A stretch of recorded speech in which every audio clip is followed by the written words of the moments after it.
Blog yazarı idi. Ondan sonra aktrisa oldu, aparıcı oldu. İndi isə səyahət blogerına çevrilib. Şəms ol. Şəms kimdir? Həyatı dolu-dolu və gözəl yaşamaq istəyən biri. Şəms səyahət etmək üçün bu qədər pulu hardan tapır? Şəxsi biznesim ola bilər. İnsanlar səncə kaos sevir? Bloger evləndi, partladı. Şəmsin evlənəcəyi oğlan necə biri olmalıdır? Evlənim, sonra gəzərəm. İlk səyahətim tək olub. Atam dedi ki, get. Səncə Azərbaycanda kinematografiyanın gələcəyi var? Qızları bizdə daha çox sıxırlar. Bir dəfə də blog olunmuşam. Bunu izləyicilər eləyir. Digər yandan da bu mağazin səhifələri eləyir. Görəndə deyirsən, bu Azərbaycanlı. Yeni ilin necə oldu ki, Braziliyada qeyd etmək qərarına gəldi? Bizimkilər necə o vaxtı işləmək üçün Rusiyaya gedirdi. Şəms, toplam neçə ölkə gəzmisən? Hindistanda bir hadisə oldu. Bilet alıb geri qayıtmaq istəyi gəldi. 2 dənə polis gəldi, bizi oradan uzaqlaşdırdılar.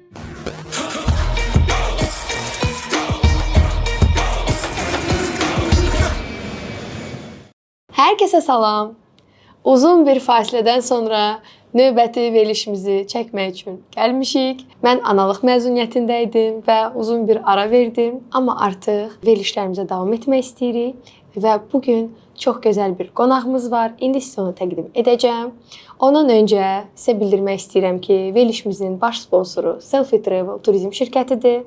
Hansı ki, dünyanın harasına istəsəz onunla səyahət edə bilərsiniz. Bugünkü obrazım Saxara salonundan Raisa xanıma, makyajım və saçım isə Ehtiram bəyə aiddir. Təşəkkür edirəm. Çox sağ olun ki, mənə bu verilişə gözəl bəzəmisiniz. Geyimim isə Farfalla Fashiondandır. İndi isə keçid eləyək qonağımıza. Bugün çox gözəl bir xanım bizim verilişimizin qonağıdır. Onu illərdir tanıyıram. Məndən eyni bürcdəndir. Çox xoşuma gəlir. Sizə təqdim etmək istəyirəm. Mən onu özüm illərdir tanıyıram. Mən onu bloger kimi tanımışam. Blog yazarı idi. Ondan sonra aktrisa oldu. Ondan sonra aparıcı oldu. Amma bu zamanda öz bloqunu davam etdirdi. Və indi isə səyahət blogerına çevrilib, özü də bilmədən sizə təqdim etmək istəyirəm. Şəms ol bizimlədir. Salam Şəms, xoş gəlmisən. Salam, xoş gördük. Necəsən? Yaxşıyam, sən necəsən? Çox sağ ol. İndi belə başlayırıq, amma birazdan açılışacağıq. Açılışacağıq. Şəms, sənə bugün suallarım çoxdur. Qəşəng suallar hazırlamışam. Bilirəm. Təşəkkür edirəm ki, dəvətimizi qəbul etdin. İlk öncə mənim bütün qonaqlarıma verdiyim sualdan başlamaq istəyirəm. Səncə Şəms kimdir? Özünü bizə təqdim et. Şəms kimdir? Əslində bu sualı mənə 2 il əvvəl versəydin, cavabım tamam fərqli olardı. Amma indiki vaxtda verəcəyim cavab sadəcə həyatı dolu-dolu və gözəl yaşamaq istəyən biri. Şəms, Instagramda adın sənin ləqəbində belə deyək, Şəms ol gedir. Bu adın bir mənası varmı, yoxsa? Əslində bu adın mənası Şəms, Allah verdiyevadır. Birinci bütöv qoydum, çox uzun gəldi. Qısaldanda, yəni maksimum qısalda biləcəyim dərəcə bu oldu. Mən elə bilirdim ki, Şəms ol, tipa hər bir şey haqqında. Yəni elə də başa düşmürəm. Blog. Maraqlıdır. Soyadını Allah verəcəkmiş. Bunu bilmirdim. İndi bildim. Okay. Şəms, ümumiyyətlə nə vaxtdan bloqu yazırsan? Özün haqqında biraz bizə məlumat verə bilərsən? Tanımayanlar da tanısın. Təbii ki. Deməli, 2015-də başlamışam bloqa. 2018-də profilim bağlandı. Sonra Instagram profilindən söhbət gedir. Sonra Instagramı yenidən açdım. Sonra da normal şəkildə həyatıma davam elədim. Həyatımda nə baş verib, hamısını Instagramda paylaşdım. Necəsə oldu, insanlar məni sevdi, mən də onları sevdim. Və 2026 hələ də davam edirik. Sən dediyim kimi bayaq ilk öncə bloqdan sonra keçdin aktrisalığa, ondan sonra artıq keçdin aparıcılığa, səni aparıcı olaraq da görmüşdük biz ki, hər sahədə də sən uğurlu inkişaflar gedirdi, yəni hamısı gözəl idi. Necə oldu ki, yəni başa düşdün ki, bu sənə görə deyil? Çox sağ ol. Öncəliklə məni uğurlu birisi kimi gördüyün üçün. Belə oldu da. Dediyim kimi, mən həmişə özümü tapmağa çalışmışam. Yəni bu sahədə olmağım əslində biraz təsadüf oldu mənim üçün. Sadəcə mən öz istədiyim həyatı yaşamağa çalışırdım. Nəyə həvəsim var idisə onu eləməyə çalışırdım. Bloqu da açanda belə başladı zaten. Dırnaqlarımla məşğul idim. Belə şəkillər çəkirdim. Mənim ingilis dili müəllimim var idi. Mənə dedi ki, Instagram açıb bunları paylaşmalısan. Təranə müəllimə. Ümid edirəm izləyirsən məni. Təranə müəllimə dedi ki, çox qəşəng əl işlərin var, bunları paylaşmalısan Instagramda. Onda mən hələ Instagram nədir bilmirdim. Hətta orada sual verdim. Dedim Instagram nədir? Qrupda hamı mənə güldü falan. İndi bir deyirəm siz də məni izləyirsiniz. Ondan sonra yavaş-yavaş belə başladım dırnaqlarımı paylaşmağa. Ondan sonra üzümü paylaşmırdım. O vaxt təbii ki, yəni yəqin ki bilirsiniz, 10 il bundan qabaq üzünü paylaşanlara pis baxırdılar ki, nəsə nə bilim şəkli götürərlər, bir şey eləyərlər falan. Əsas da mamam qoymurdu ki, üzvü paylaşma. Sonra necəsə oldu, üzümü paylaşdım, makyaj eləməyə başladım. Sonra canlı yayın açıb makyaj eləyirdim. Həmin ərəfədə mən canlı yayında olanda MTV-nin rəhbəri Zülya xanım məni gördü, mənim səs tonumu bəyəndi, danışığımı bəyəndi və məni dəvət elədi ki, ilk çəkiliş eləyək. Əgər uyğun olsa davam eləyərik, MAQ verilişinin aparıcısı kimi. Elə oldu ki, sınaq çəkilişinə getdim. Sağ olsunlar, bəyəndilər məni və belə davam elədik. Sonra keçdim Xəzər TV-yə, sonra keçdim MTV-yə. Ondan sonra da belə aktrisalıq təklifi gəldi. Mən də bu sahədə heç bir təcrübə yox idi. Təcrübəm yox idi, həm də təhsilini almamışdım. Ona görə fikirləşdim necə olar. Dedim bir yoxlayım, burada da yoxlayım özümü. Getdim, orada da elə oldu ki, baş rola qədər gəldim. Sinema filminə çəkildim. Bəli, bəli, uğurlu, hətta adlarını da çəkə bilərik də burada. Çəkə bilərik. Ata ocağına çəkildim, qız atasına çəkildim, bir qadına çəkildim, Xəyanətə yox filminə çəkildim. Ondan sonra kiçik YouTube filmləri var idi. Sən və mən, Qapı arası, bunların hamısına çəkilmişəm. Keçid edib baxa bilərsiniz. Bəli, bunların hamısı bizim sinemadandır və hətta deyəsən serial da gedirdi də Azərbaycanda. Düzdür, Ata ocağında çəkilirdi və o ərəfədə hatırlayıram. Bayağı belə məşhurluq bir qazanmışdı orada da. Bu sahədə səni daxil olarkən artıq bilirsiniz, kənardan baxmaq çox asandır, amma o qabın içinə girməyincə başa düşmürsən. Daxil olandan sonra səni nə təəccübləndirdi bu sahədə? Necə gözləyirdin və necə çıxdı?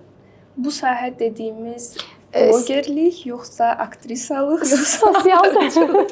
Əslində mən sosial sahəni nəzərdə tuturam. Elə deyək, aktrisalıq. Hə, ümumi məşhurluq deyək. Məşhurluq deyək. Olar məşhurluq deyək. Yəni çünki az çox tanınırıq. Çox sağ olun sizin sayənizdə. Qorxuram nəsə demək ki, linçləyəcəklər bu dəqiqə. Əslində İlk başlarda çox xoşuma gəlirdi. Hamı xoş sözlər yazırdı. Ay necə gözəlsən, nə bilim, necə gözəl makyaj eləyirsən, necə gözəl dırnaqların, nə bilim, düzəldirsən, nə bilim, gözün qəşəngdir, dodağın qəşəngdir, nə bilim, saçın qəşəngdir. Hamı bir şey yazırdı və insanın belə egosu qalxır. Və həmin o yerə çatandan sonra da insan o düşüşü qəbul eləyə bilmir. Yəni uşaq olanda bunu az çox dərk eləyə bilmirdi, amma indi mən çox yaxşı dərk edirəm. Yəni həyatı artıq başa düşdüyüm ərəfədəyəm. Yəni 2015 ilə 2025 arasında 10 il fərq var. Mən artıq 10 ildən çoxdur, 11 ildir bu işlə məşğulam. İlk başlarda təbii ki, çox çətin gəlirdi. İlk başlarda həm çətin idi, həm də biraz maraqlı idi. Belə həvəsim var idi. Çölə çıxırdım. Hamı deyirdi, Şəms falan, sevinirdim təzə-təzə. Amma sonradan artıq bu biraz psixoloji olaraq mənə pis təsir eləməyə başladı. Çünki bəzən tək qalmaq istəyirdim, qala bilmirdim. Gedirdim hansısa bir məkanda oturmuşam, misal üçün, tək qalmaq istəyirəm. Nəsə sifariş eləmişəm, insanam, yəni mənim də psixoloji çətin dönəmlərim olub. Otururam belə, bir də görəm kimsə gəlir. Şəms xanım, tanıdım sizi. İstər-istəməz mən onun üzünə gülməliyəm.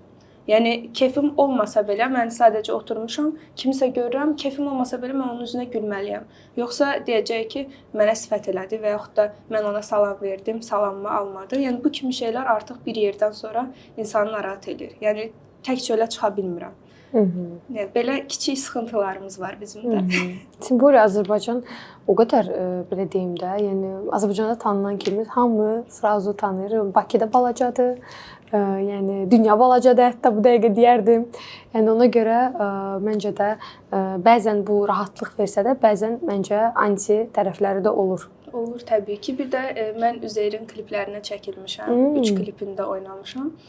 Üzeyri də yəni tək Azərbaycanda yox, Türkiyədə, Özbəkistanda və sair tanıyırlar. Yəni Türkiyədə tanıyanlar da olmuşdu məni sırf Üzeyrin klipindən.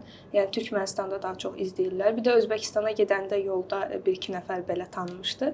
Yəni xarici ölkədə tanıyanda daha maraqlı gəlir. Deyirsən, xaricdəyəm amma məni tanıdılar. Sən Hindistanda bir dənə tanınmış demişkən, Hindistanda bir videonu da səhv eləmirəmsə ki, çəkmişdiniz ki, ağ insanlar görəndə çəkirlər. Çox qəribə şəkildə. Bax, belə deyim də, Aygünlə getmişdik. Sən rəfiqənlə səni çəkirdilər. Aygünün ad günü idi həmin ərəfələr. Keçən elə bu ərəfələr idi, fevralın axırı. Biz getmişdik və biz bilmirdik ki, orada bizə belə reaksiya göstərəcəklər. Biz də həmişə gedəndə qəşəng bəzənirik, düzəlirik, yəni çəkiliş eləyəcəyik də. İkimiz çıxmışıq şəhərə və insanlar yavaş-yavaş ətrafımıza belə toplaşmağa başladılar. Biz də baxdıq, deyirik, bəlkə də kiməsə oxşadıblar. Biraz keçdi. Davamlı olaraq insanlar gəlir və elə bir bizi kruqa alıblar ki, bax bu stol boydadır bəlkə deyərdim. Mən buradayam, Aygün burada, ətrafımızda insanlar, hamının əlində telefon bizi çəkir, biz də qalmışıq belə neyniyək. Sonra 2 dənə polis gəldi, bizi oradan uzaqlaşdırdılar. Hətta. Biz də başa düşmürük, kənara keçəndən sonra soruşuruq ki, niyə? Deyir, öz təhlükəsizliyiniz üçün buranı tərk eləyin. Yəni sonradan biz başa düşdük ki, onlar sadəcə bizdən xoşları gəlib, bizlə şəkil çəkdirmək istəyirlər, amma İnsanlar artıq çox gəldiyinə görə, yəni bizə zərər də verə bilərlər. Yəni istəməyərək də, sadəcə belə toxunurdular. Belə, hello. Qız. Yox, qadınlar da eləyirdi, tək kişilər deyil. Hətta. Yəni qadın kişi fərqi yoxdur. Yəni gəlirdi, saçıb belə eləyirdi. Good, beautiful. Belə bir şeylər eləyirdilər. Bizi başa düşmürdük. Yəni xoşlarına gəlirdi. Pis mənada deyil qətiyyən. Xoşlarına gəlirdi. Sadəcə xoşları gəlmişdi və hamı sizə şəkil çəkirdi. Yadımdadır o video. Qəşəng maraqlı video idi. Hindistana gedəndə ehtiyatlı olun. Təhlükəli deyil. Mən orada bir təhlükə görmədim. Nə yalan. Hindistan necə idi? Çox qəşəng, amma Hindistanda bir hadisə oldu, bilmirəm. Hamı Hindistan deyəndə sokak ləzzətləri. Sokak ləzzətləri yox. Mən elə bir şey gördüm Hindistanda. Danış. Bizi ilə səmimi ola bilərsən. Hər şeyi bizə danışa bilərsən. Yəni uyğun olmasa kəsərsiz. Kəsərik. Belə deyim. Biz deməli 1-ci Mumbaya getdik. Okay. Aeroportdan çıxanda fırlanan qapı var da, orada çıxışda. Çıxanda belə bir addım atdım, gördüm nəsə iyi gəlir. Dal çəkirdim, dedim Aygün, çox pis iyi gəlir burdan. Dedi ki, yəqin nəsə var da, ola bilər. Yenə çıxdıq və mən belə qalmışam. Deyirəm, Aygün, bəlkə içəri girək. Bilet alıb geri qayıtmaq istəyə gəldi. O qədər pis iyi gəlirdi. Yəni bir havadan necə belə iyi gələ bilər? Mən şokdaydım. Sonra birtəhər dedik, heç nə, taksi çağıraq gedək. Yəqin ki, burada nəsə olub, kanalizasiya partlayıb, nəsə də bilmirik nə olub. Bir hadisə başlayıb.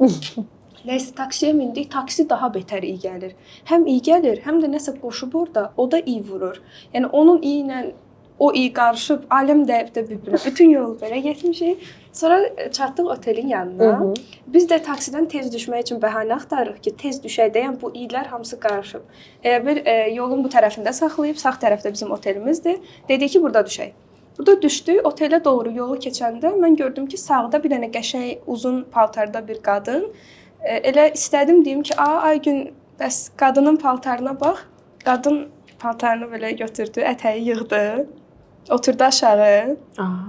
Nəsə elədi, tualetini elədi. Çay ortasında. Hə, tualetini belə oturdu, elədi. Sonra heç nə olmamış kimi paltarını belə buraxdı. Mən də belə şokda baxıram. Mən belə. Və qadın heç nə olmamış kimi belə yoluna davam elədi. Mən də qalmışam, əlim ayağım əsir. Bir yerdən iyi gəlir, bir yandan bunu görmüşəm, bir yandan sən demiş sokak ləzzətləri. Özümüzü birtəhər atdıq otelə. Yəni o kadrı mən çəkmək çox istəyərdim çəkim. Amma yəni o an o qədər şoka düşdüm ki, çəkə bilmədim. Telefonu çatdırmadın. Yəni üzünü bağlayıb paylaşardım. O problem deyil, amma onu yəni mən şokda izlədim. Mən də şokdayım bir dəqiqə. Hamıya qismət. Gedib bir dəfə Hindistanı görməlisiniz. Öz gözlərinizlə. Getmisən? Yox. İnşallah gedərsən. İnanırsan, mən Hindistana getmək istəyirəm. Hətta onların ayurvedik bəzi belə deyim də sağlamlıq mərkəzləri var. Sadhgurunun və s. də orada çoxdur. Onlara getmək istəyirəm. Reabilitasiya kimidir. Telefonu təhvil verirsən və hardasa 2-3 həftə yoxsan da, yəni sən müalicə alırsan belə deyək, ruhun dincəlir, yoga və s. Sırf o məni çəkir. Amma o iyidə nə qədər ruh dincəlir. bu belə deyim, onların açıq klinikləri kənarda olur deyə, yəqin ki, məncə təbiətdən qoxu gəlməz deyə düşünürəm, ümid edirəm. Yoxla, bizə də deyərsən. Amma o sırf sokaq ləzzətləri gələndə mən Hindistana elə bil ki, nəsə vazgeçirəm, getmirəm. O özündən asılıdır da. Biz yanından keçirdik, baxırdıq, amma yemirdik. Yəni içmirdik. İçkilər var idi, belə əlləri ilə düzəldirdilər. Hər şeyi yemişəm, hər şeyi sınamışam, amma o yəni həm bir yandan iyi gəlir, bir yandan yəni küçədə bir şey yemək. Sintariyadır da. Hə, mümkün deyil. Hə. Səpəcəm. Şəms, toplam neçə ölkə gəzmisən? Azərbaycanla bir yerdə 32. Hətta. Onu da dünən gecə hesabladım. Bilirdim verişə gələcəksən ona görə. Ona görə hesabladım. Yaxşı ki, 32 ölkə məncə az bir, belə deyim də, rəqəm deyil. Səyahətlərin bol olsun, amma həqiqətən də səndə bu uğurlu alınır. Mən görürəm videoları çox mənim xoşuma gəlir. Çox nadirən olur ki, kimisə təqdimatında videoları bəyənirsən. Nəyə görə? Çünki bir insan onu elə təqdim edə bilər ki, sən o şəhərə və ya ölkəyə vurula da bilərsən. Sən o şəhərə, ölkəyə getmədən nifrət də edə bilərsən. Ona görə məncə təqdimat çox önəmlidir. Sən də onu qəşəng təqdim edirsən. Təşəkkür edirəm. İndi mən sənə bir sual vermək istəyirəm. Ay Allah, Gəlir. Bunu belə deyim də çox adama verirlər bu sosial şəbəkədə bu sualı. Hamımızın kommentlərində o suallar mövcuddur. Şəms səyahət etmək üçün bu qədər pulu hardan tapır? Sualda indi izləyicilərin dediyi tərzdə deyirsən, qınamıram. Sizin sualınızı verdim ha. Pulu tapmırlar, qazanırlar. Bu birincisi. İkincisi də, yəni dediyim kimi bayaq 10 ildir bu işlə məşğulam. Sizin sadəcə gördüyünüz bu işdir. Mənim başqa işlərim də ola bilər. Çox zəhmətkeş bir insansan bilirik. Açıqla da bizə, biz bilək sənin bizneslərini. Şəxsi biznesim ola bilər, amma yoxdur. Zarafatsız. Yəni insanı belə türklər demiş, yarğısız infaz eləməmişdən qabaq birinci baxmaq lazımdır ki, bu insan ümumiyyətlə nə işlə məşğul olur. Əgər mən bloqu açsaydım və tez başlasaydım belə paylaşımlar eləməyə, insanlar görərdi ki, bu kimdir, niyə belə gəzir davamlı olaraq, bu pulu hardan tapır? O fikir formalaşa bilərdi sizdə. Amma yəni 10 ildən çoxdur mən bu işin içindəyəm. Ən azından bayaq da biz danışdıq, aparıcılıq fəaliyyətim olub, aktrisalıq fəaliyyətim olub, ondan əlavə də digər gördüyüm işlər var. Instagramda 376 min izləyicim var, TikTokda da 300 mindən çoxdur, YouTube'umda 33 mindən çox izləyicim var və mən bu sahələrdə reklam götürürəm, təbii ki, rəsmi şəkildə və təbii ki, oradan da pul qazanıram. Və qazandığım bütün pulları mən səyahətə xərcləmirəm. Travel şirkətləri olur. Deyirlər ki, səni filan yerə göndərmək istəyirəm, qarşılığında paylaşım elə. Yəni bu da ola bilər və yaxud da otellər özləri yazırlar ki, əməkdaşlıq eləmək istəyirik və yaxud da elə özümüz alanda öncədən alırıq. İstər bilet olsun, yəni alanda öncədən zaten planlayırıq. Ona görə də bayaq əslində sənin dediyin məsələ gəlir, çıxır ortaya. Yəni bu videoları necə çəkirəm, öncədən planlaşdırıram. Misal üçün mən bilirəm ki, gələn ay və yaxud da nə bilim 5 ay sonra mən hara gedəcəm və onun üçün videolar özümdə hazırlayıram, mahnılar hazırlayıram ki, hə bu mahnı ilə bu videonu çəkəcəm. Belə zaten öncədən hər şey bəlli olur. Yəni mən gecə durub demirəm ki, sabah gedirəm filan yerə. Amma Instagramda və sosial mediada ümumiyyətlə o elə görsənir. Elə bil ki, sən durdun və çıxdın, getdin. İnsanlar axı kadr arxasını görmür. Və onu öncədən demək də bəzən düşmür. Deyirsən ki, misal üçün də mən 5 aydan sonra gedəcəm. Təzə tendensiya çıxır. Bu həmkarlar qabaqlayırlar. Bir ölkəyə gedirəm deyirsən. Yox, mən birinci gedim. Belə də olur. Bəli. Mən elə şeylərə takılan insan deyiləm. Nə fərqi var? Birinci mən getdim, sən getdin. Məncə də. Dünya hamımızındır. Yəni gəzməyə o qədər yer var ki, trendlərdə də olur belə.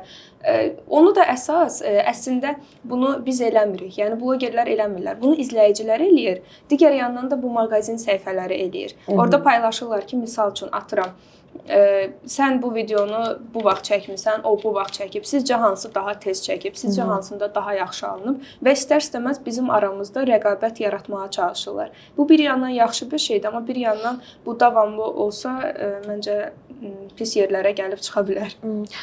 Bu arada bu yaxınlarda mən çox mağazin səhifələrinə rast gəlirəm. Həqiqətən keyfiyyətli şəkildə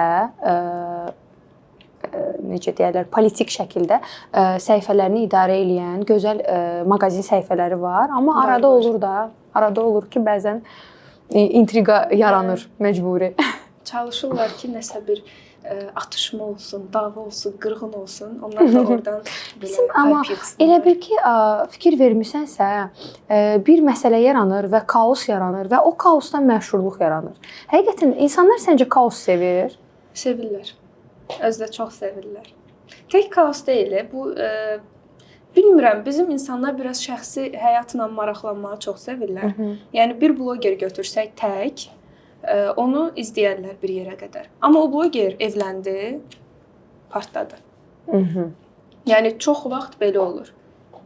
Görən mən nə vaxt evlənəcəm. Nə vaxt evlənəcəksən Şəms? Heç özüm də bilmirəm. 30 oluram, 30 qapıdadır. Olur elə. Elə olur. Bu yay inşallah. Yox, o qədər deyil. Hələ var, 2 ilim var. Amma yenə də insan istər-istəməz belə çatır. O 30-un stresi gəlir mənə ki, ay Allah, 30 gəldi.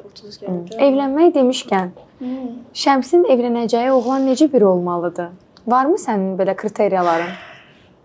Kriteriya çox qəribədir məndə. Kriteriyaya nə bilim mən görünüş olaraq deyil, beyin olaraq bir yandan baxıram.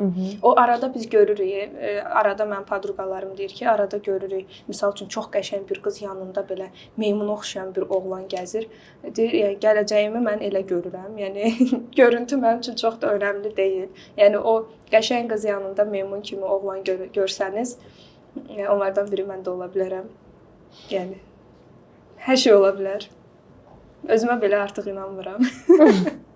Çünki hər şey çox dəyişir. Yəni 5 il bundan qabaq başqa cür düşünürdüm, amma indi tamam başqa cür. Görünüş sənin üçün önəmli deyil. Bir yerə qədər önəmlidir. Aha. Görünüşü olub heç bir şey olmayan insanı həyatımda istəmirəm.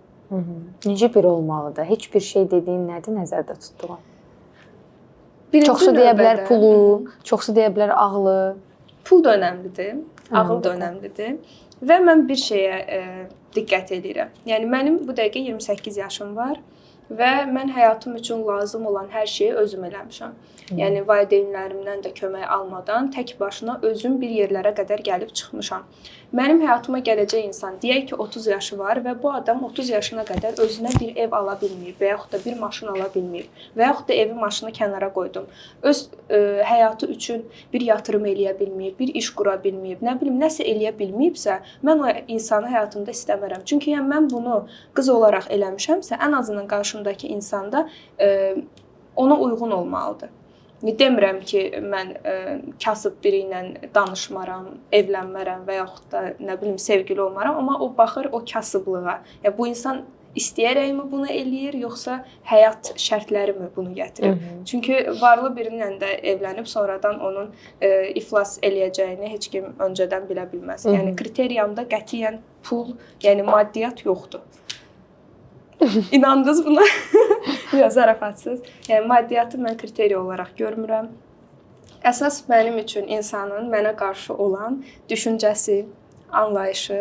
Yəni bir insan ki, anlayışsızdır, mən o insanı qətiyyən qəbul edə bilmirəm. Bir dəfə izah eləyirəm ki, misal üçün, bax bu belədir. O onu başa düşmür. 2 dəfə izah eləyirəm, amma 3-cüdə o insan artıq mənim üçün belə boş bir yer, yəni boş bir yerə baxırammış kimi hiss eləyirəm.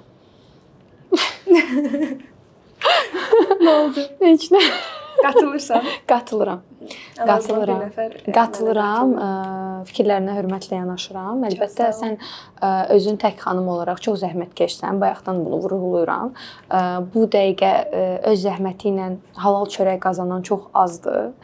Sən əziyyət çəkirsənsə, bunu edirsənsə tək başına, ən azından sənin həyatına daxil olan biri də bunun heç olmasa eynisini və ya biraz daha artığını etməlidir. Təbii ki. Düzdür.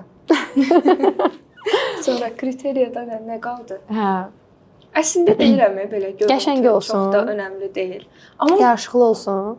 bayaq çəkdiyim misal kimi də olmasın da. Əkizlər bürcü tipik. Hə, Orta bayaq yoxdur. başqa Ya bir şey belə dedim, olmalıdır, ya indi. belə olmalı. Heç birinin bir-birinə aidiyyəti olmur. Əslində məni anlayan və məni başa düşən, hər mənada yanımda olan bir insan olsa, görüntüyə çox da türklər demiş takılmaram. Amma onlar yoxdursa, plus görüntüdə yoxdursa, yəni apartulla. Nə deyim? Ən azından bir şeydə o balanslaşmalıdır. Və mənim həmişə dediyim bir şey var. İnsan nəyi keçə bildiyini bilməlidir. Misal üçün, insanın elə bir xasiyyəti var ki, mən onu bu dəqiqə keçə bilirəm. Misal üçün deyək, yalan danışır. Amma elə bir yalandır ki, mən onu bu dəqiqə keçə bilirəm. Amma mən gələcəyə yönümlü düşündüyüm üçün deyirəm ki, bunu mənə indi bu dəqiqə yalan dedi.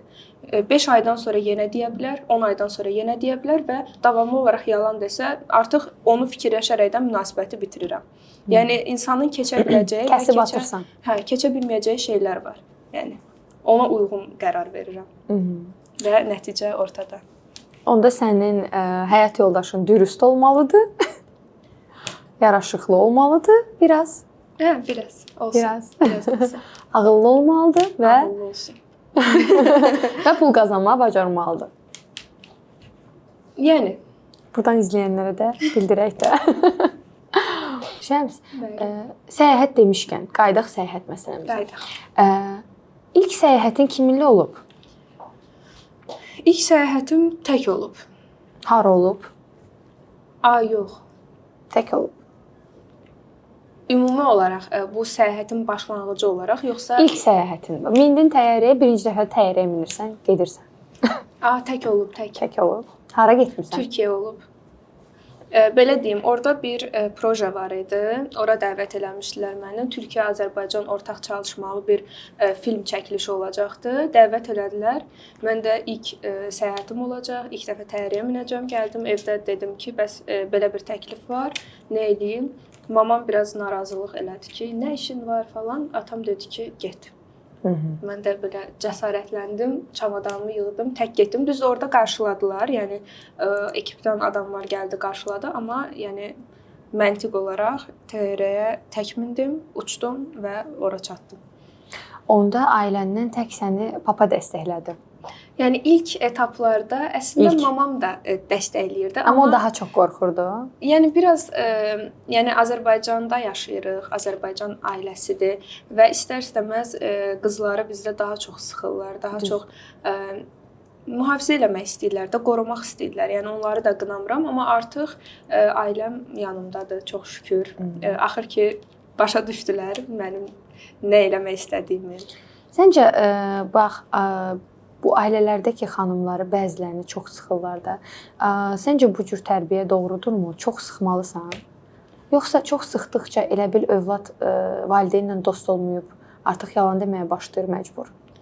Əslində bu biraz dəyişir hər insana görə. Mən özümdən misal çəksəm, məni nə qədər çox sıxsalar, mən onlara qarşı biraz aqressivləşirəm. Yəni mən bir şey eləmək istəyirəm. Yəni bu da bir növ anlayışa gedir, çıxır. Mən bir şey eləmək istəyirəm, onu izah eləyirəm, deyirəm ki, ay bunu belə eləyəcəm, elə eləyəcəm, ailəmdir də danışıram. Həvəsinə. Onlar mənə deyəndə ki, yox, o nədir, boş-boş işlə məşğulsan, mən aqressivləşirəm. O işi eləyirəm, daha yaxşısını eləyirəm, amma aqressivləşirəm. Yəni onlar mənə desə ki, yox, biz sənin yanındayıq və yaxud da normal şəkildə başa salsalar, bəlkə daha yaxşı olar deyə düşünürəm. Öncə də valideyn uşaqla dost olmalıdır. Dost olmalıdır. Bu getdiyin ölkələr arasında, şəhərlər arasında ən çox bəyəndiyin ölkəmi, yoxsa şəhərmi, hansı olub? Hara belə vuruldun, dedin ki, mən burada yaşayardım və ya burada qalardım?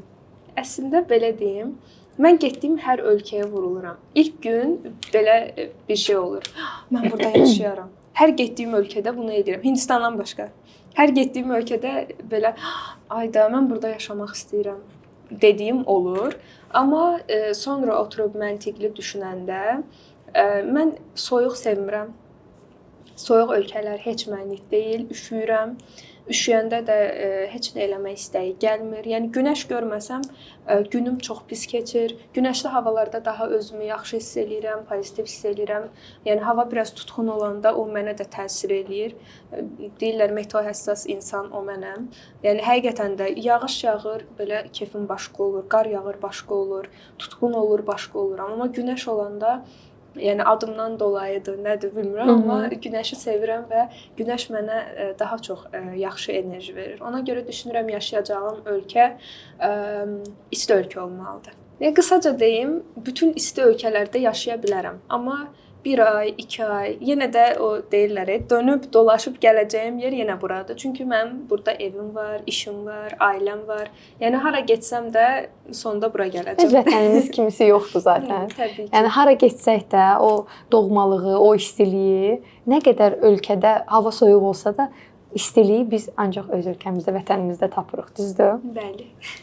Şəms, isti ölkə demişkən, isti ölkələri sevirsən. Bu yaxınlarda da Miami-də idin. Bəli. Mən Miami-ni çox sevirəm. Orada özüm də olmuşam.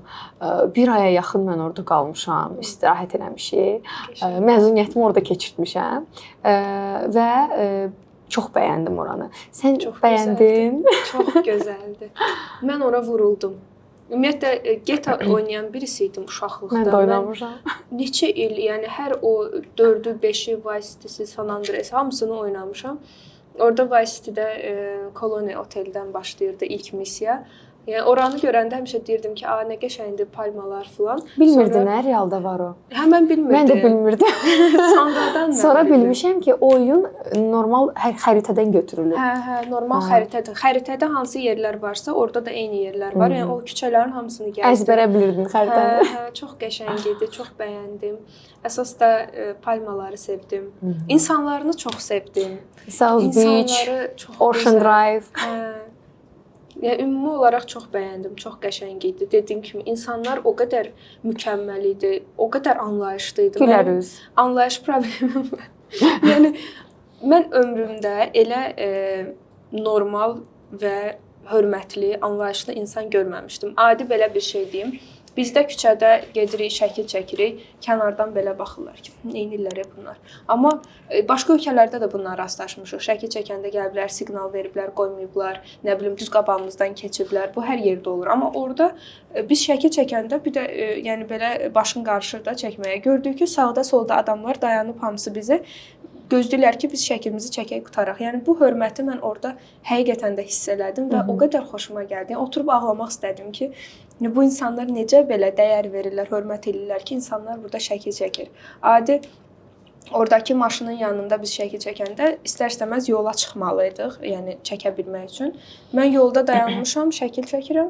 Bir dənə maşın gəldi, mən istədim yoldan çıxım, mənə belə elədi. Dedim, o nə deməkdir? Yəni başa düşmədim. Sən demə demək istəyib ki, mən gözləyirəm, sən çək şəklini. Yəni arxada da nə qədər maşınlar dayanıb və heç birindən nə siqnal, nə bir şey. Yəni hamısı normal şəkildə gözləyir ki, biz orada şəkil çəkək. Bu məni çox turistlərə hörmət eləyirlər. Yəni çox qəribə bir şəkildə mən oradakı o hörməti, anlayışı hiss elədim. Çox xoşuma gəldi.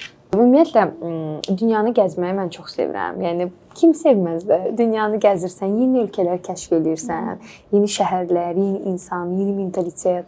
Yəni fərqlidir də, tamam. Amerikanı da çox bəyənirəm. Dəfələrlə də olmuşam fərqli ştatlarında. Qəşəngdir. Gəzməyə dəyər. Məncə də. Hələ düzdür bir dənə Floridaya getdim, amma digərlərinə mütləq get. Los Angelesa get, New Yorka mütləq dəy. Bəyənəcəksən. Mini bir rota beynimdə oluşturmuşam. İnşallah. Verilişdən sonra sən rota oluşturarıq. Hə, inşallah. Məsləhətlər verəcəm sənə ya. Tamam, mütləq.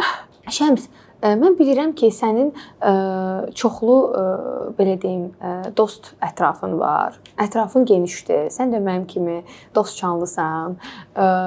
Bunların arasında aktyorlar da var, blogerlar da var. hansı ki səni izləyirlər də, dostlar da. Sən ümumiyyətlə bu sahədə kiminləsə bir küslüyün var? Mənim bu sahədə küslüyüm yoxdur. Yəni mənim problemim olan bir insan yoxdur. Amma kiminsə mənlə bir problemi varsa, onu artıq deyə bilmərəm. Yəni olanlar olub. Yəni belə deyim qısaca, durduq yerə followdan çıxardanlar, yəni durduq yerdə normal salam verdiyim adamlar olub ki, hansısa yerdə bir araya gəlmişik, görmüşəm üzünü çevirib gedib. Nə bilim, ola bilər insandır, mən heç kimi qınamıram, ola bilər məndən xoşu gəlmir, məni daha izləmək istəmir, belə deyim. Çünki əvvəl izləyirdi axı. Yəqin nəsə paylaşımım xoşuna gəlməyib, ya nə bilim ümumiyyətlə artıq məni sevmir. Normal insanlıq, yəni düşüncələrimiz dəyişir. Yəni mən həqiqətən də heç kimlə işim olmayıb bu günə qədər və nəsə bir şey olubsa da onu başladan insan mən olmamışam. Çünki mənim buna vaxtım yoxdur. Yəni durum insanlara nəsə bir söz atım, bir şey eləyim. Əgər bir insanın həqiqətən ciddi deyirəm bunu, mənlə bir problemi varsa, bu artıq onun öz şəxsində bir problem olduğunu düşünürəm. Çünki mən heç kimə nə söz atmamışam, nə bu günə qədər filan kəs belədir, elədir deyib kiminsə haqqında danışmamışam. Hətta məni bloka atanlar da var, followdan çıxardanlar da var. Normal qarşılayıram, insanlıq. Yəqin ki, sevmir məni. Zorla özümü kiməsə sevdirəcək deyiləm. Sevmirsə sevməsin, başqalarını sevsin. Sən necədir? İnsanlar ətrafdan həqiqətən sosial şəbəkəni başqa rakursdan görür. Biz sənin artıq biraz başqa tərəfdən görürük də. İndi azdan çoxdan neçə ildir bir-birimizi tanıyırıq. Mən də bu sahədəyəm. Ona görə bilirəm ki, əlbəttə açıqlanmayan bir çox məqamlar var. Yox, mən rahat şəkildə açıqlaya bilirəm hər şeyi. Yəni mən tərəfdən olan bir şeydirsə, mən bunu rahat şəkildə açıqlaya bilərəm. Amma X bir şəxs məni unfollow eləyibsə, mən onu necə açıqlayım? O eləyib. Ya unfollowları açıqlama. Nəyə açım? Bir dəfə də blok olunmuşam. Hətta onu sən də tanıyırsan, amma orada yenə mövzu mən deyildim. Həqiqətən mən kim blok eləyib səni? Yəni mövzu mən deyildim. Mən tanıyıram. Yəqin ki, yox, tanıyırsan. Yəni məni blok eləyib, amma mövzuda mən yox idim. Sadəcə həmin mövzuda adım keçmişdi, məndən soruşdu. Mən ona telefonda amma, yəni storydə falan yox, telefonda danışdıq, normal cavab verdim. Üstündən 2 həftə keçdi, gördüm bloklanmışam, dedim özü bilə. Həmin o məni blok eləyən şəxslə hardasa 3-4 ay bundan qabaq hansısa bir tədbirdə görüşdük və salamlaşdıq. Mən hətta onunla görüşəndə dedim ki, məni blok eləmisən, amma salamlaşacağam səninlə. Yəni aramız pis deyil. Nə gözəl dostluqdur bu. Aramız pis deyil, amma mən orada heç soruşmadım, niyə məni blok eləmisən? Eləyib də, xoşuna gəlməyib, eləyib. Bəlkə də postumu görmək istəməyib, bəlkə üzümü görmək istəməyib, eləyib, amma orada rastlaşdıq, salamlaşdıq, yəni belə. Çünki bizim aramızda şəxsi bir problem yox idi, başqa bir problem var idi. Ondan sonra mən bəlkə də bilmirəm, mən elə fikirləşirəm o söhbətdən sonra blok eləyib məni. Amma onu da bilmirəm. Amma yenə deyirəm, soruşmayacağam. Bəzən olur da, ortada bir məsələlər olur və sən təsadüfən o məsələnin içində olursan. Ya da əsəbi vaxtında rast gəlmişəm deyib, bu kim deyə bunu da atıram bloka. Səni bloka atanı bizə açıqlamırsan. Heç olmasa 3 dənə blogerlər arasında bir dost adı çək, hansından ki, yaxın dostluq əlaqən var və 3 aktyor adı çəkə bilərsən. Top 3. Yəni elə inciyəcək bir insan olduğunu düşünmürəm. Yəni necə deyim, əgər bir insanın burada adını çəkmirəmsə, deməli həqiqətən də onunla aramız yəni dostluq qədər deyil ki, mən adını çəkmirəm. Ona görə düşünmürəm kimsə məndən incisin. Amma bir adamın adını çəkə bilərəm. Aygün Amastivan. Zaten bütün səyahətlərimi onunla edirəm. Onun, sən travel buddy-dir. Aygünlə yaxınam və Xara var podruqam. Amma Xara çox blog istifadə eləmədiyinə görə, yəni bilmirəm, bloger sayılır ya yox, amma kontentlər yaradır. Yəni tam bloger olaraq deyil, daha çox səyahətlər eləyir o da, travel şirkəti var. Yəni onunla aram yaxşıdır. Yəni Aygünlə Xaranın adını çəkə bilərəm. Və belə deyim, tez-tez səyahətlər elədiyim üçün, Bakıda olmadığım üçün bəzən bu sosial tərəfdən də uzaqlaşıram. Yəni hansısa bir tədbir olur, bir şey olur, bir event olur, qatıla bilmirəm. O da biraz insanı uzaqlaşdırır. Amma mən bu halımdan məmnunam. Yəni niyə bloger ətrafım yoxdur demirəm. Əslində hamı ilə aram çox yaxşıdır. Hamı ilə də əlaqəm var, amma bununla çox yaxınam. Hər gün bir-birimizi görürük, görüşürük, danışırıq dediyim sadəcə 2 nəfərin adını çəkə bilərəm.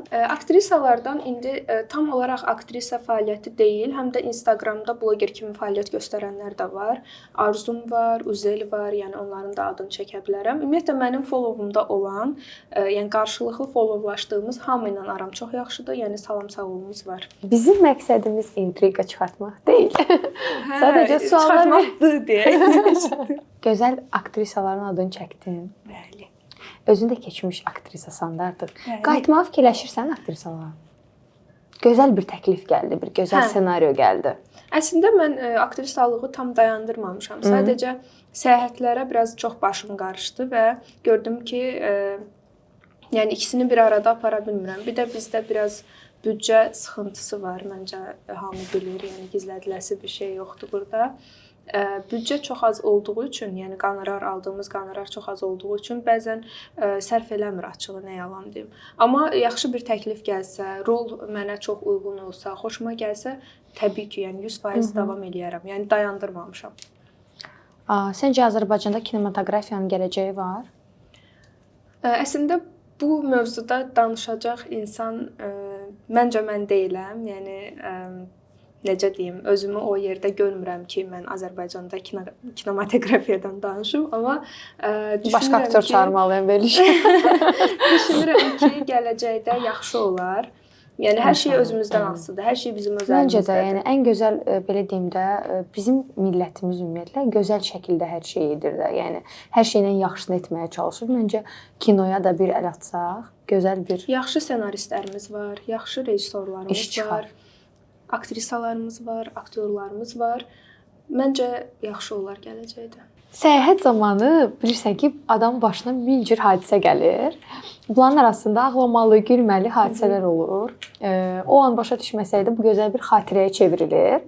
Bəs sənin başına gələn belə bir maraqlı bir hadisə varmı ki, hansını ki istərsən bayaq ki Hindistançı ilə gözəl bir maraqlı, gülməli bir hadisə ki, bizə onu danışasan?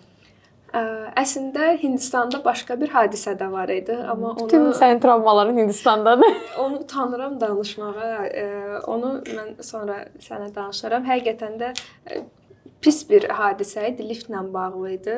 Onu biraz danışmasam daha yaxşıdır.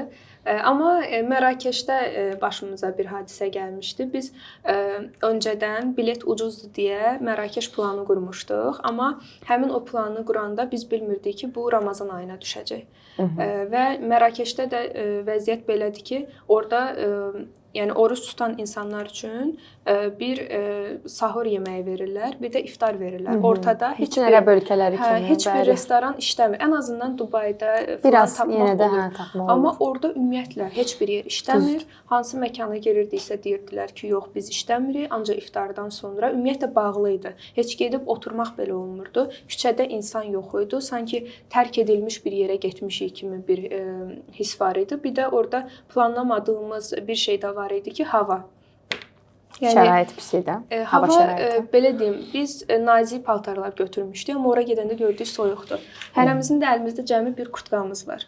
Yəni başqa qalın heç nə yoxdur. Bütün səyahəti dona-dona keçirdik, gəldik, xəstə yatdıq və yəni belə ən pis planladığımız səyahətlərdən biri Mərakeş idi. Amma təbii ki, bunu izləyicilərə yansıtmadıq. Maksimum yaxşı çəkib paylaşmağa çalışdıq. Yəni çox hiss elətdirmədik. Bunu özün planlamışdın yoxsa hansısa bir travel agentство ilə? Adətən səyahətlərimizi çalışırıq ki, özümüz planlayaq və düzdür, bəzən travel şirkətlərindən kömək aldığımız da olur. Yəni baxırıq ki, hə ucuz hansısa bir tur düşür və yaxud da nəsə təkliflər olur, təkliflər yaxşı olur. Hə onda götürürük. Amma belə otururuq, elə olur ki, gecə ilə plan qururuq. ya mən Aygüngilə gedirəm, ya o bizə gəlir və insanlar elə başa düşür ki, misal üçün mən Aygünlə oturanda kimisə qeybətini qırıram və yaxud da nəsə başqa söhbətlər danışıram, amma bizim həqiqətən də bütün söhbətimiz travel üzərindən olur. Otururuq, bir-birimizə göstəririk qayd elədiklərimiz ki, a filan ölkəyə bax, a burada nə var, o var, bu var. Elə olub ki, gecə ilə bilet almışıq. Yəni necə bilet almışıq? Yəni səhəri günə yox. Gecə ilə danışmışıq, bileti almışıq gələn aya. Bilmirəm, bizim bir ortaq WhatsApp qrupumuz var idi, hatırlayırsanızsa. Hə. Orada dayanmadan ancaq elə nəsə səyahət atılırdı. Yəni məncə düşünməzlər qeybət eləyirsiniz. Çünki görürlər axı sən onunla ancaq səyahət edirsən, yəni məncə. Yox, bizə tez-tez suallar verirlər ki, siz necə bu qədər çox vaxt keçirə bilirsiniz? Yəni necə bir yerdə qalırsınız? Nə bürcüdür xanım? Balıq bürcüdür. Duygusal, çox emosional. Təzə-təzə biraz küslüklərimiz olurdu. Mən tərəfdən yox, o tərəfdən. Çünki mən küsən insan deyiləm. Balıqlar özü qurur, ssenarini özü yazır, sonra inciyir. Yox, elə olmur əslində, belə deyim. Mən nəsə danışıram deyək ki, mən açıq sözlüyəm. Aha. Heç vaxt fikirləşmirəm ki, qarşımdakı insan birdən məni səhv başa düşər, ay birdən nəsə olar, nə bilim, xətrinə dəyərəm və yaxud da nəsə. Yəni söz mənə necə gəlirsə, beynimdə necədirsə, mən onu o formada deyirəm və düşünürəm ki, insanların xətrinə dəyəcək şəkildə də danışmıram. Yox, elə görünmür. Yox, mən. Hə, bəzən amma elə olur görməmişəm. Yalan deyirəm. Elə olur ki, emosional olduğumuz vaxt olur, insanın əsəbi olduğumuz vaxt olur və mən həmişə Aygünə belə bir şey deyirəm ki, mən istər dost, istər münasibət, fərqi yoxdur, ailə olsun. Mən əgər həmin insanın yanında rahat olmayacamsa, həmin insanın yanında da mən sözlərimi seçib danışacamsa, düşünüb danışacamsa, onda bu dostluq deyil, münasibət deyil, ailə deyil. Əgər sən məni orada pis başa düşəcəksənsə və yaxud da dediyim sözün altında nəsə axtaracaqsansa, bu həqiqətən də dostluq deyil. İlk başlarda elə olurdu ki, misal mən nəsə deyirdim, su ver də mənə misal üçün. Deyirdi, mənə niyə elə dedin? Deyirdim ki, mən beləyəm. Mən səndən suyu belə istəyə bilərəm. Mən və yaxud da nə bilim deyə bilərəm ki, bura gəl. Bunu deyə bilərəm. Yəni sən məni zamanla tanıyacaqsan. Təzə-təzə o biraz məndən inciyirdi. Biraz deyirdi ki, biraz kobudsan, aqressivsən. Amma balıqlarla əkizlərin dostluğu çox gözəl olur. Hə, yaxşıdır münasibətimiz. Tərəzi ilə də aram yaxşıdır. Xarada tərəzi bürcüdür. Amma balıq bürcü, yəni Aygün çox dəqiqdir. Yəni demişiksə ki, sabah səhər 8-də dururuq, filan yerə gedirik. O 8-ə qalmış 5 dəqiqə hazır olur. Amma Xara ilə danışırıq ki, sabah saat 8-də filan yerə gedirik. Xara 10-da gücünə bir şey deyir. Gedərik də, nə olacaq ki? Ona görə onlar çox da belə uzmanlaşa bilirlər zamanda. Çox sevirsən tam anında orada olmağı. Əgər vacib, çox önəmli, həyati bir məsələdirsə, həm də yəni çox vacib bir şeydir. Nə bilim, əməliyyatdır, ölüm, itim məsələsidir. Hə, onda 100%. Amma sadə bir şeydirsə, misal üçün dostlarımla görüş. Saat 9-a görüş salmışıq. Yəni ona işləmişdə gedə bilərəm. Amma 10-11 artıq bu hörmətsizliyə gedir. Gözlətmirsən o qədər. 5 dəqiqə, 10 dəqiqə ola bilər. Yəni rahat gedirəm, qaça-qaça getmirəm. Amma 1 saat, 2 saat biraz düzdür, yəni hörmətsizliyə gedir, çıxır. Yəni gəlməyəcəksənsə öncədən denən ki, gəlmirəm. Niyə gözlədirsən? Amma çox istədiyim dostlarımı biraz gözlətmiş ola bilərəm. Çünki bilirəm ki, onlar inciməyəcək, küsməyəcək. Bazı səni tanıyırlar artıq, bilirlər sən necəsən. Onlara artıq konkret söz vermirəm ki, saat 9-da. Deyirəm ki, hə, axşam görüşərik. Problem olmasın da, yəni gecikəndə falan. İndiyə qədər səyahət elədiyin ən bahalı ölkə hansı olub? Bugünə qədər səyahət elədiyim ən bahalı ölkə. Qiymətlər səni şoka salıb. Elə şok. Singapur? Şoka salacaq qədər bir bahalı bir yerə getməmişəm. Amma hər yerin bahalısı da var, ucuzu da var. Yəni mən gedib misal üçün hansısa bir ölkədə 5 ulduzlu oteldə də qala bilərəm, 4-də də qala bilərəm, 3-də də qala bilərəm. Gedib nə bilim səhər, günorta, axşam yeməyini bahalı bir oteldə eləyə bilərəm və yaxud da sokaq ləzzətləri yeyə bilərəm. Bu insanın seçimindən asılıdır. Amma ümumi götürəndə bahalı, ucuz ölkə söhbətinə Dubayda çox xərclədiyim olub. Singapurda çox xərcim çıxıb. Sonra Braziliya, Argentina o qədər də ucuz deyildi. Miami o qədər də ucuz deyildi. Malayziyada da olmusan sən, səhv etmirəmsə. Malayziya o qədər baha deyildi. Yəni Singapur səncə yoxsa Malayziya? İkisi arasında seçim eləsən. İkisi arasında seçim eləsəm, təkrar getmək üçün. Bəli. Yəni Malayziyaya təkrar gedərəm, çünki qiymət daha uyğundur. Bir də Malayziyanın getmədiyim çox adası var, maraqlı adaları var, amma Sinqapurda mən sıxıldım. Çünki insan azdır, əsas əhalisi də çinlilərdir və biraz insanları çox soyuqdur. Bir də çox cərimələri var. Saqqızı yerə atırsan cərimə, onu elirsən cərimə, bunu elirsən cərimə. Yox, yəni sırf cərimə söhbətinə görə yox. İnsanlar biraz qurudur, insan azdır şəhərdə. Yəni belə çox çəkmədi məni. Şəms, sən Laplandiyada olmusan? Bəli. Bəyəndin Laplandiyanı? Çox qəşəng idi. Keçən il yeni ili orada qeyd elədik. Mənfi 20-30 dərəcə soyuqda. Nə var qar qız olacam deyə ağ rəngdə don geyinmişdim. Barmaqlarıma qədər donmuşdum. Burnumu hiss eləmirdim, amma çox qəşəng idi. Əyləncəli idi. Turlara, ekskursiyalarına qatıldın orada? Turlar, hansı turlardan söhbət? Onların ekskursiyaları, məsələn, Xaski ekskursiyaları, qütb işıqlarını, ovu ekskursiyaları. Orada dediyim kimi paltarımız çox nazik idi deyə o xəskilərlə olana minə bilmədik. Xizəyə minə bilmədik, çünki dedilər ki, çox hava vurur və mənfi 20-30 dərəcə biz ölərik. Paltarımız çox nazik idi. Amma qütb işıqlarını görməyə getdik. 2 dəfə getdik. Amma tuta bildiniz? Gördük. Belə açıq gözlə görünürdü, amma videoya çəkəndə düşmədi. Yəni çox az idi. İndi bilmirəm o çəkənlər orada effekt verir, nəsə eləyir. Onu bilmirəm, yalan deyərəm, amma biz kamera ilə axtarırdıq orada, hatırlayıram. Bunlarda xüsusi proqram var, alertlar. Onu yükləyirsən tətbiqi, özün bilirsən də. Bir də görür, sürür o tərəfə, ordadır. Hamı başlayır alarmlar. Hətta otelləri də elə qurulub ki, alarmlar var hər otaqda. Ki, yəni birdən sən yatıb qalsan, alarm vurur ki, oyanıb görəsən onu. Amma belə çox ciddi bir şəkildə görmədik. Sadəcə belə yüngül, belə bir xətt kimi gördük. Dedilər ki, odur, amma o şəkillərdəki kimi belə rəngli işıqlar, belə bir şey görmədik. Statistika çıxardılıb. Hardasa deyir, bir 22 gün keçirsən orada, 20-22 gün orada qalsan, qütb işığına görmə olasılığın %100-dür. Bəlkə o mövsümdən də asılı. Dedilər ki, o açıq səmada görünür. Biz getdiyimiz vaxtda biraz qar yağırdı, biraz buludluydu. Dedilər ona görə tam görünmür. Həm də yəqin mövsüm söhbəti də var. Biz getmişdik dekabrın axırı, yanvarın əvvəli. Yəni yeni il ərəfəsində getmişdik. Mən getmişdim dekabrın əvvəli, dekabrın ortaları hətta mən getmişdim. Tutmuşduq. Gördünüz. Amma kənar bir yerdə. Görünən kimi, şəkildəki kimi. Laplandın belə deyək də, ən kənar bir kəndində də, Luosta tərəfdə görmüşdük orada. Yəni şəkildəki kimi idi. Yox, o belə deyim də, şəkli var hətta paylaşmışam. Kamerada görsənir deməli başda, amma belə vahiməli idi biraz. Adam belə baxırdı, maraqlı idi. Gözlə belə deyim də, zəif görünürdü. Şəkillərdə, o videolarda olur belə sırf bütün səma rənglərində elə deyildi, amma cüzi də olsa var idi və biz onu yəni görəndə çox maraqlı bir effekt. Mən əslində şəklini çəkdim. Belə biraz görünürdü. Dedim bəlkə effekt falan verim. Dedim yox, cəmaatı niyə aldadım ki, yəni görünən budur da. Yəni görmədik.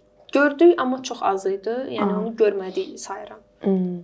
O maraqlı idi, mənim xoşuma gəldi. Yəni istəyirəm ki, daha da böyüyünü görüm, daha da gözəl görünür. Norveç tərəfdə dedilər daha yaxşısını görmək olar. Axı Laplandiya Norveçdə də var. Ona görə yəni orada da məncə qəşəng görünər. İnşallah bir gün də ora gedərəm. Növbəti səfər Norveçdə. Şri-Lankada da olmusan, Balidə də olmusan, düz bilirəmsə. Səncə Şri-Lanka yoxsa Bali bir-birindən nə fərqlənir xüsusiyyətləri? Belə turist olaraq. Aralarındakı fərqi belə izah edə bilərəm. İndi mənim getdiyim dönəmlərə görə Şri-Lankaya apreldə getmişdim. Baliyə amma avqustda getmişdim. Şri-Lankada çox qəşəng zaqar aldım. Günəş çox qəşəng idi. Yəni tam mövsümündə getmişdim. Amma Balidə biraz hava çox da yaxşı deyildi. Muson vaxtı idi. Biraz yağış yağırdı, hava tutqun idi. Amma arabir günəş də var idi. Yəni ikisini də bəyəndim, amma təkrar getsəm, yəqin ki Baliyə gedərəm. Ora daha çox çəkdi məni. Ümumiyyətlə Baliyə gedən hər kəs deyir ki, qocalanda köçüb orada yaşayacağam. Yəqin ki, mən köçüb orada yaşamaram, çünki şəraiti biraz yaxşı deyil, suları yaxşı deyil. Yəni onların sularını içəndən sonra uzun müddət xəstə yatan insanlar var, ən azından görürük. Bir dənə xəstəlik adı var idi. Bali nəsə, nə idi bilmirəm. Balinin suyunu içəndə Balinin xəstələnir. suyunu içəndə bali nəsə xəstəliyi var idi. Elə bir xəstəliyə yoluxursan, ona görə qorxa-qorxa su içirdi orada. Hətta deyirdilər ki, əl üzvü yuyanda belə ordakı axan sudan yox, alınma sudan istifadə elə. Amma düzdür, çox diqqət eləmirdim, amma şükür ki, heç bir xəstəlik olmadı. Yaxşı yola verdik balini də. Bəs Tayland necə idi? Tayland çox qəşəng. Taylanda 2 dəfə getmişəm. Pattayaya getmişəm, Bangkoka getmişəm, Phuketə getmişəm. Amma ən bəyəndiyim Phuket olub. Pattaya da pis deyildi, amma Phuketin daha belə deyək, kasıb versiyası idi biraz. Bangkok da gecə həyatı olmasa normal adi bir şəhər kimi gəldi. İndi getmək istədiyim Taylandda Chiang Mai idi. Ora çox getmək istəyirəm. Bir də Krabiyə getməmişəm, ora getmək istəyirəm. Gələcək səfərlərim ola bilər. Yəni Taylanda 3-cü dəfə gedə bilərəm. Sırf o yerlər üçün. Bəs bu ilk dəfə səyahət eləmək istəyənlər üçün, bu belə deyim də, dünyanı kəşf etmək istəyənlər üçün məsləhətin hansı ölkə olardı birinci dəfə getsinlər? Yəni əgər bu insan ölkədən heç çıxmayıbsa, yəqin ki, düşünərəm ki, Türkiyəyə getsə daha yaxşı olar. Ən azından dil daha uyğun olacaq, əlavə dil öyrənməyə ehtiyac yoxdur və ən azından mədəniyyətlərimiz də ortaqdır. Orada birinə yaxınlaşsa, kömək istəsə, ona kömək eləyəcək. Rus dilli adamdırsa, heç ölkədən çıxmayıbsa, Gürcüstana gedə bilər və yaxud da rus dilli ölkələrdən hansına istəsə gedə bilər. Yəni maraqlı olması üçün, amma əyləncə axtarırsa, maraqlı yer istəyirsə, hara gedə bilər? Tanzaniyaya gedə bilər. Çox fərqlidir, çox maraqlıdır. Hindistana gedə bilər. Fərqli bir təcrübə, qoxular filan. Baharatlar, acı yeməklər. Travmalar olmasına baxmayaraq yenə də desə Hindistana getsinlər. Çox maraqlıdır. Yəni məncə hər insan səyahət edən insanlardan söhbət gedir də. Əgər səyahət eləyirsənsə, gəzirsənsə, fərqli ölkələr görürsənsə, ən azından bir dəfə Hindistana getmək lazımdır. Ən azından bir dəfə mütləq. Çox əyləncəli, çox maraqlı və hər yerində bir şok yaşayırsan. Ölü yandırmaları bir dərd, ölünü suya tullamaları, Qanq çayına, yəni tullamaları başqa bir dərd. İnsanların belə durub üzvə baxmaları başqa. Yəni çox qəribə bir yerdir. Səni əhatə almaqları. Hə, və heç nə eləmirlər. Həqiqətən çox insan elə başa düşür ki, onlar təhlükəlidir, amma qətiyyən təhlükəli deyil. Sadəcə baxır belə. Maksimum belə eləyir. Şəkil çəkdirir. Məncə bizim xanımlarımız çox baxımlıdır, Azərbaycan xanımları. Yəni ümumiyyətlə nə qədər ölkə gəzsəm də mən elə bir bizim kimi özünə baxan, özünə belə makiyajlı, geyimli, keçimli çox az insana rast gələrsən. Hardasa da görəndə elə başa düşürsən ki, bizimkidir. Görəndə deyirsən bu Azərbaycanlıdır. Mən xoşuma gəlir. Yəni qadın dediyin baxımlı olmalıdır. Düpədüz. Bəzənməlidir, düzənməlidir. Məncə də. Mən sevirəm. Paylaşımlarından biri çox diqqətimi çəkdi, çox bəyəndim. Mən özüm də səyahətlə bağlı insan olduğum üçün çox maraqlıdır. Sən yəqin ki, başa düşdün azın deyirəm.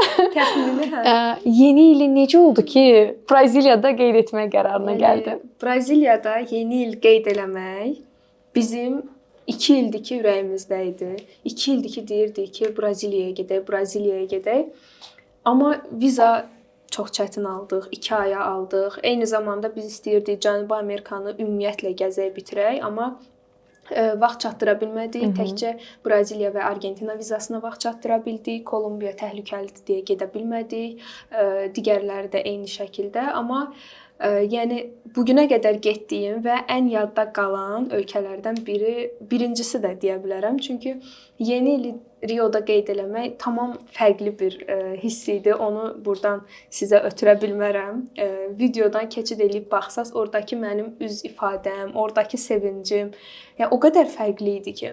Düzdür, orada yəni Rioda belə bir adət var. Yeni il günü ağ geyinməlisən, gül göndərməlisən dənizə, amma mən qara geyinməyi seçdim. Çünki 2025-ci il mənim üçün çox da yaxşı keçməmişdi. Hamı orada mənə yazıb ki, niyə ağ geyinməmisən, niyə ağ geyinməmisən? Həmin günü qara geyinmək ürəyimdən gəldi. Ona görə qara geyindim. Bunu da buradan açıqlama verim. Yoxsa təbii ki, getdiyimiz ölkələri araşdırırıq. Həm də biraz fərqli olmaq istədim. Çünki hamı ağ rəngdə geyinirdi. Dedim mən qara geyinmək istəyirəm. Və həmin günü düz 12 dəqiqə atəşfəşanlıq oldu. Bu da dünya rekordlarından biridir, səhv eləmirəmsə. O qədər müddətdə atəşfəşanlığın olmağı. Hətta orada xüsusi gəmilər quraşdırılmışdı.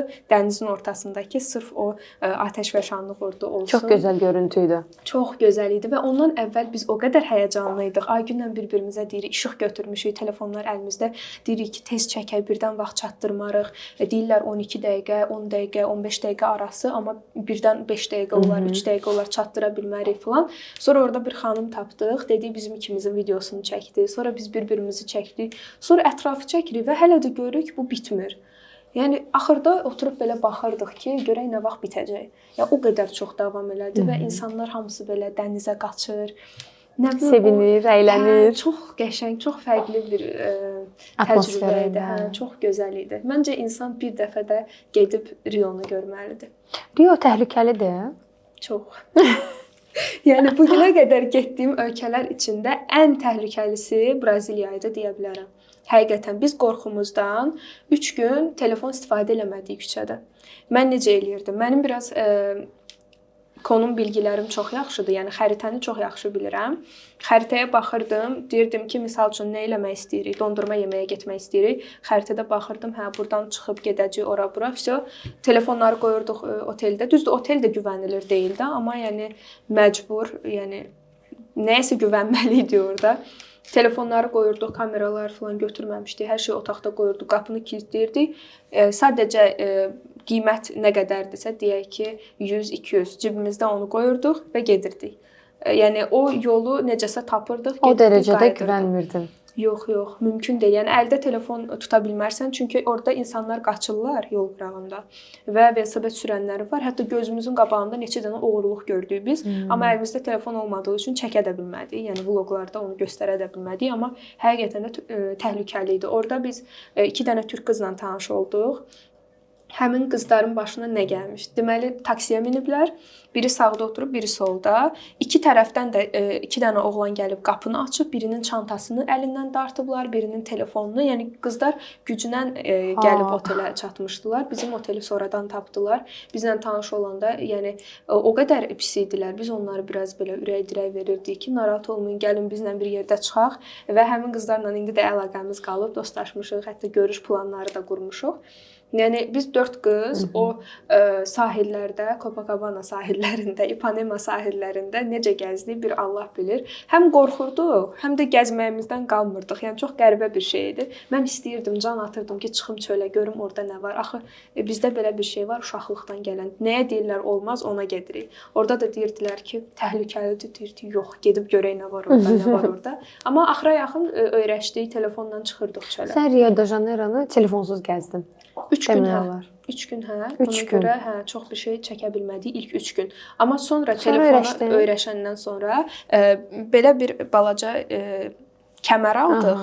Kəmərin üstündə belə çanta var idi. Hə, o xüsusi satılırdı orada. Onun içinə qoyurduq, çıxardıb və gizlin çəkib tezdən qoyurduq. Mən telefonu bir dənə belə nə deyirlər ona? Bir şey var, belə taxırsan. İpli. Hə, ipli. Hə, onu qoluma keçirdirdim. Belə də qoyanda o qolumda da qalırdı, bir yandan da burada qalırdı. Yəni belə gəzirdim hər yer orada.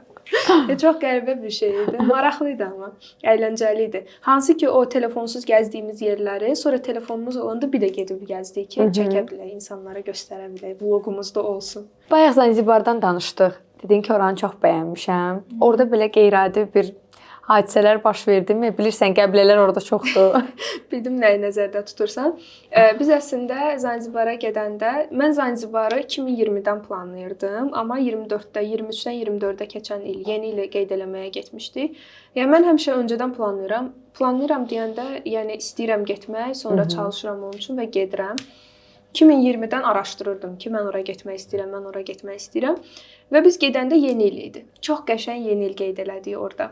Orada da saat 00 olan kimi tullandıq dənizə, sonra gəldik baseynə tullandıq. İnsanlar çox yaxşı idi, əyləncəli idi, amma bizim qaçırdığımız orada bir məqam var idi.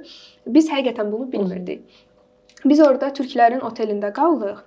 O da təsadüfən öyrəndi ki, türkdülər. Onlar da bildi ki, biz Azərbaycanlıyıq. Bizə bəzi şeylərdə kömək elədilər. Ən azından hara gedək, necə gedək, yəni bir-birimizə kömək elədik orada və həmin adam bizə orada dedi ki, bu qəbilələrdən bəs uzaq durun da, yaxşı deyillər. Amma ondan əvvəl də biz həmişə onlarla söhbət eləyirdik. Dəniz qırağında gəzəndə gəlirdilər, biz onlardan söz soruşurduq ki, filan yerə necə gedə bilərik. Onlar bizi hətta aparırdılar ora. Demirdilər ki, misal düz get, deyirdilər, gəl göstərim. Və onları mən çox sevirdim. Ta ki onu öyrənənə qədər. Sən demə, onlar orada pul qarşılığında xidmət göstərilmişlər. Yəni Avropadan və digər ölkələrdən xüsusi olaraq biraz orta yaşlı və yaşlı qadınlar sırf onlar üçün gəlirmiş. Qəbiləyə görə. Qəbilədəki insanlara görə və qiymətini öyrənəndə mən şoka düşdüm. Nə qədər idi? $100. $100 və səhərdən axşama qədər sənin yanında olur, sən nə desən onu eləyir. Yəni kiralıq aşk kimi bir şey. Yəni çox qəribə və biz hər dəfə gedirdik hansısa bir məkanda görürdük ki, yaşlı qadınlar və yanlarında qəbilədən kimsə deyirdik, necə ola bilər, nədir bu falan. Sonra başa düşdük. Yəni belə şeylər də var orada. Getsəniz diqqət eləyin. Amma mən onları pis kimi görmədim. Çünki yardımsevər idilər. Ən azından bizə kömək eləyirdilər. Ümumiyyətlə qəbilələr çox maraqlıdır. Biz Kenyada olanda Masai Mara qəbiləsi var idi. Kilimanjaro dağının bir tərəfi Tanzaniya düşür, bir tərəfi Kenyaya düşürdü. Amboseli Park deyə bir yer var. Onun daxilində idilər. Və o parkın içinə safari turu kimi biz getmişdik, ekskursiya. O zaman orada təsəvvür elə ki, ekskursiyada safari edə bilirsən də, maşından çıxmağa kənara icazə vermirdilər. Yalnız o qəbiləyə çatanda icazə verdi. Və mən şoka düşmüşdüm ki, qəbilənin başçısı iPhone işlədirdi. Doğrudan. Yəqin o da nə vaxtsa Zanzibara gedib. Nə vaxtsa Zanzibara gedib o. Çünki ora gələnlər də Masai qəbilələrindən idi. Onlara Masailər deyirdilər və deyirdilər onlardan uzaq durun. Yəni onlar da iş görmək üçün Zanzibara gəlirdilər. Onlar bizə orada izah etdilər ki, biz Tanzaniyaya pasportumuz rahat keçirik. Yəni aramızda viza falan yoxdur. Bir gün Kenyada, bir gün Tanzaniya keçirlər rahat aralarında. Yəni Ona görə yəqin ki bir şey ki, paltar yoxdur. Necə? Dəsmal bağlayırlar. Qəbilədə ekskursiya keçəndə danışmışdılar ki, hər qəbilədəki bir oğlan başına 4 dənəmi, 5 dənəmi qadın düşür. Onlar evlənirlər. Nə qədər yoldaşı çoxdursa, o qədər onlar üçün hörmətlidir və s. Onu bilmirdim. Qəbilədə çünki danışırdılar bu haqqda. Bilmirəm indi. O tərəfdəkini bilmirəm də, o nədir, qəbilədən kimlər gəlir. Yəqin ki, bunların qəbilədən dostlaşa bilmədiyi insanlar da o tərəfdəkilər. Bizimkilər necə o vaxt işləmək üçün Rusiyaya gedirdilərsə, indi onlar da işləmək üçün yəqin Zanzibara gedirlər. Nə lazım? İmza lazım. Heç.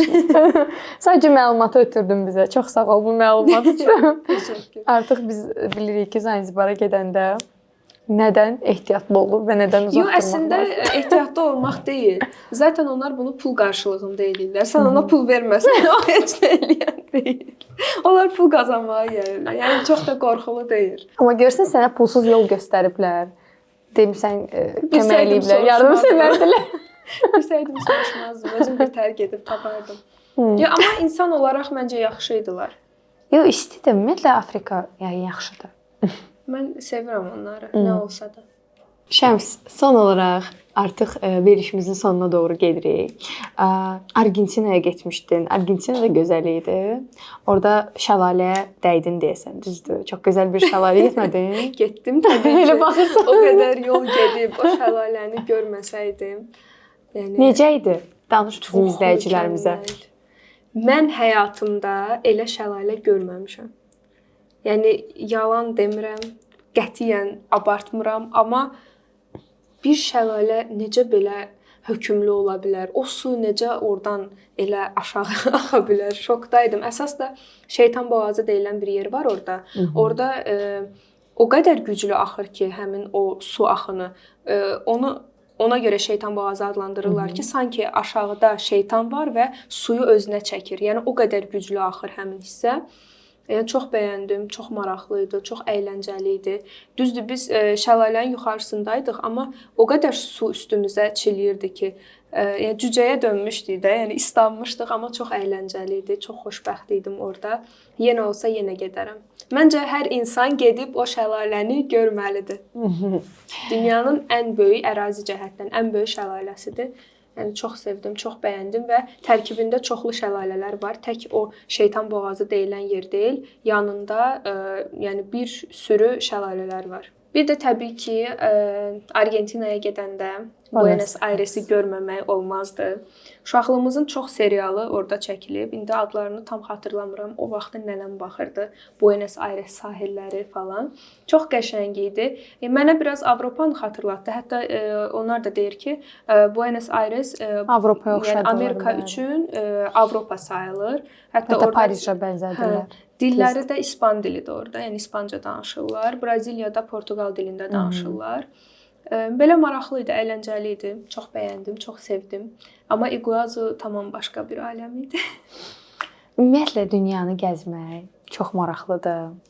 Həqiqətən də deyirək, insana gəzmək qalır. Məncə nə qədər ki əlinizdə şans var, yığın pullarınızı, gəzin, əylənin, bu dünyanın, gözəl dünyanın dadını çıxardın və dünyanı bir yerdə qoruyaq. Həqiqətən də təbiət bizə lazımdır. Biz təbiəti gərək qoruyaq. Biz təbiətin bir parçasıyıq. Bəli. Təbiət bizim anamızdır. Onu qorumalıyıq. Həqiqətən də bu belədir. Bir də gəzək deyirsən, dünyanı kəşf eləyək deyirsən, amma bizdə belə bir şey var, onu da vurğulamaq istəyirəm son olaraq. Artıq yekunlaşırıq, sağollaşacağıq birazdan. Bizdə belə bir fikir var. Deyirlər ki, ev alım, sonra gəzərəm, maşın alım, sonra gəzərəm, nə bilim, iş qurum, sonra gəzərəm, evlənim, sonra gəzərəm. Amma sonra deyə bir şey yoxdur. Mən də bunu sonradan düzdür dərk eləmişəm, amma belə bir məsləhət vermək istəyirəm sizə. Hər şeyin doğrudan da öz vaxtı, öz zamanı var. Nə eləmək istəyirsinizsə gecikməyin, indidən eləyin, sonra gec ola bilər. Yəni indidən eləmək istədiyiniz şeyləri 40 yaşında, 45 yaşında, 50 yaşında indiki kimi eləyə bilməyəcəksiniz. Yəni bu 20'li yaşların qədrini bilin. 30 da gec deyil, amma ən azından 30 yaşına qədər heç olmasa 2 ölkə görün, 5 ölkə görün, amma həqiqətən də gəzin, həmin yerləri görün və fərqli həyatlar olduğunu kəşf eləyin, fərqli insanların fərqli yerlərdə yaşadığını, fərqli mədəniyyətlərin olduğunu görün. Bu həqiqətən də insana çox yaxşı təsir eləyir. Şəms, hamını maraqlandıran bir sual daha var. Bundan sonra səfərin haradır? Haralar planlaşdırılır? Vallahi bundan sonra hər yerə gedə bilərəm, amma bayaq dedim də Tayland'a gedəcəm dedin. Öncədən demək biraz mənə düşmür. Hal-hazırda əlimdə 1 illik Amerika vizam var. Çox istəyirəm ki, Texasa gedim, New York'a gedim, Los Angeles'a gedim. Yəqin ki, bu 1 il ərzində ora gedərəm. Sonra gələcək ay üçün Qazaxıstan, Maldiv və digər ölkələr planım var. Amma tam dəqiq olmadığı üçün, yəni hal-hazırda əlimdə bir bilet olmadığı üçün %100 bura gedəcəm deyə bilmirəm. İzləyərsiniz, görərsiniz. Bir də gördüm sabah getdim. İnşallah. Sabahdan gəl bizim ofisə, biz bunu danışaq. Mütləq. Şəms, yeni sezonumuzda belə bir rubrika əlavə etdik. Bu rubrikaya nə aiddir? Yəqin ki, görmüsən, 2 dənə seçənek sənə sunulur və o seçimlərdən birini seçirsən. Növbəti seçimlərin də artıq dəyişə də bilər, qala da bilər. Yəqin ki, görmüsən. İndi səninlə bu kiçik oyunu oynayacağıq. Sənlə biz edəcəyik ölkələri. Hazırsan, başlayaq. Hazıram. Tanzaniya yoxsa Birləşmiş Ərəb Əmirlikləri? Tanzaniya. Tanzaniya yoxsa Hindistan? Tanzaniya. Tanzaniya yoxsa Mərakeş? Mərakeş. Mərakeş yoxsa Şri-Lanka? Mərakeş. Mərakeş yoxsa Malayziya? Malayziya. Malayziya yoxsa Vyetnam? Vyetnam. Vyetnam yoxsa Tayland? Tayland. Tayland yoxsa İndoneziya? İndoneziya. İndoneziya yoxsa Qətər? İndoneziya. İndoneziya yoxsa Finlandiya? İndoneziya. İndoneziya yoxsa Argentina? Argentina. Axır ki, İndoneziya xəyanət etdin. Argentina yoxsa Amerika? Argentina. Argentina yoxsa Braziliya? Braziliya. Qalibimiz Braziliyadır. Son olaraq. Amma çox təhlükəlidir. Amma gözəldir. Çox sağ ol Şəms. Bu xoş söhbətin üçün çox xoş bir veriliş oldu. Biz ikimiz də eyni bürcdən olaraq Çox xoş danışdıq. söhbət elədik, çox danışdıq. Məncə bu buraxılış biraz daha çox oldu. Amma bu bizim yeni sezona qayıtmağımızdır. Artıq yeni sezondayıq. Mən analıq məzuniyyətindən sonra ilk verilişimi səndən çəkdim. Təşəkkür edirəm ki, dəvətimizi qəbul etdin və verilişimizdə iştirak etdin. Son olaraq səni izləyənlərə nə demək istəyirsən? Mən də təşəkkür edirəm dəvət üçün. Yeni sezonumuz uğurlu olsun, xeyirli olsun, bol-bol izləməli olsun və daha gözəl layihələrdə inşallah görüşək. Mən də öz təşəkkürümü həm sənə, həm izləyicilərə bildirirəm. Ən azından bura qədər izlədinizsə, yəqin ki 1 saat olacaq. Bura qədər izlədinizsə təşəkkür edirəm. Çox sağ olun. Dəyərli izləyicilər, təşəkkür edirik ki, sona qədər videomuzu izlədiniz. Bu verilişimizə baş sponsor Selfie Travel'dır. Selfie Travel turizm şirkəti vasitəsilə siz dünyanın istənilən yerinə asanlıqla, rahat həm viza ala bilərsiniz, həm səyahət edə bilərsiniz. Mən özüm də artıq 10 ildən çoxdur ki, Selfie Travel turizm şirkətinin vasitəsilə səyahət edirəm və bilirəm ki, bu işdə onlar nömrə 1-dirlər. Bu gün qonağımız Şəms idi və səyahət gündəliyində Şəmsin səyahət gündəliyinə baxdıq, onun haqqında danışdıq, xoş söhbətlər oldu. Verilişimizi sona qədər izlədiyiniz üçün təşəkkür edirəm. Videonu bəyənməyi, kanalıma abunə olmağı və bildirimləri açmağı unutmayın ki, hər paylaşdığımız videodan xəbəriniz olsun. Təşəkkürlər. Hələlik.